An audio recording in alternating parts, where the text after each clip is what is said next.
ఎవరు అమ్మాయి పేరు స్టెల్లా అనుకుంటా. ఈ స్టెల్లానే సీజ్ చేయమని అడుగుతున్నారు. ఈ స్టెల్లా పేరు కాకుండా ఇంకోటి కెన్స్టార్ అని ఒకటి ఉంది సముద్రంలోనే. ఆ కెన్స్టార్ దగ్గరికి మీరు ఎందుకు ప్రదక్షిణ చేయలేదు? దాని దగ్గరికి వెళ్లి ఆ కెన్స్టార్ ని సీజ్ ద షిప్ అని ఎందుకు అనలేదు? I will talk to the central government అని అక్కడికి వెళ్ళి ఎందుకు అనలేదు? అన్నారు. ఎందుకు అనరంటే ఈ స్టెల్లాలో అసలు ద్వారంపూడి చంద్రశేఖర్ రెడ్డి గాని వాళ్ళ తమ్ముడు గాని ఎవడి బియ్యం లేవు. ఏబిఎన్ రాధాకృష్ణ గారేమో సీజ్ చేసే అధికారం ఎవరికి లేదు. బియ్యం అనేది స్మగుల్ గూడ్స్ కాదు. స్మగుల్ గూడ్స్ ఉంటే మాత్రమే షిప్ లో కస్టమ్స్ వాళ్ళు సీజ్ చేసే అధికారం తప్పితే ఇంకెవరికి లేదు. అది బియ్యం స్మగుల్ గూడ్స్ కాదని ఆంధ్రజ్యోతి రాధాకృష్ణ గారు కొడుతున్నాడు టీవీలో. మరి ఏంటి ఈ డ్రామా ఏంటి? ఈ సినిమా ఏంటి? ఎవరిది డ్రామా? రాధాకృష్ణ గారిది డ్రామానా?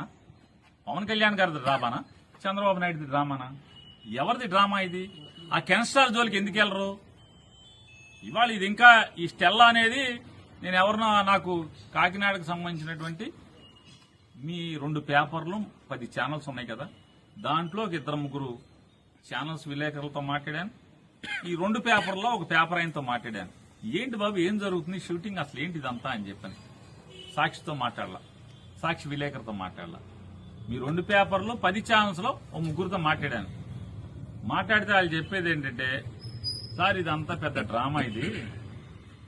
ఈ స్టెల్లాలో పవన్ కళ్యాణ్ గారు సీజ్ ద షిప్ అన్నాడు కదా స్టెల్లాలో.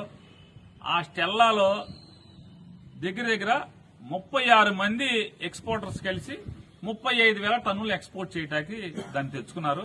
36 మంది ఎక్స్పోర్టర్స్ 35,000 టన్నుల్ని ఎక్స్పోర్ట్ చేయడానికి తెచ్చుకున్నారు. మనిషికి 1000 టన్నులు రమారమ్మి 1000, 1500, 500 టన్నులు ఒక్కొక్కడికి ఒక మాక్సిమం 400-500 టన్నుల నుంచి ఉన్నారు ఒక్కొక్కళ్ళు. ఇప్పటికి ఒక 3,000 టన్నులు లోడ్ అయింది. ఇంకా 32,000 టన్నులు లోడ్ చేయాలి. కానీ కెన్స్టార్ అని ఉంది. అసలు సినిమా అక్కడ ఒకే వ్యక్తి, ఒకే ఎక్స్పోర్టర్ 42,000 టన్నులు బియ్యాన్ని ఎక్స్పోర్ట్ చేస్తున్నాడు. ఈ 2 అక్కడ లంగరేసి ఉన్నాయి, 2 లోడ్ అవుతున్నాయి. ఆ కెన్స్టార్ కి మాత్రం వెళ్ళరు. ఈయన కెన్స్టార్ కి ఎందుకు వెళ్ళరంటే ఆయన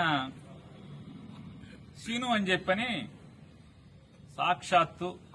సాక్షాత్తు ఆంధ్రప్రదేశ్ రాష్ట్ర ఆర్థిక శాఖ మంత్రి వియ్యంకుడు కోడలు తండ్రి వేల్పూర్ సీను ఏదో నాకు వాళ్ళే చెప్పారు. ఆ పేర్లన్నీ కూడా తగిలింది నాకు.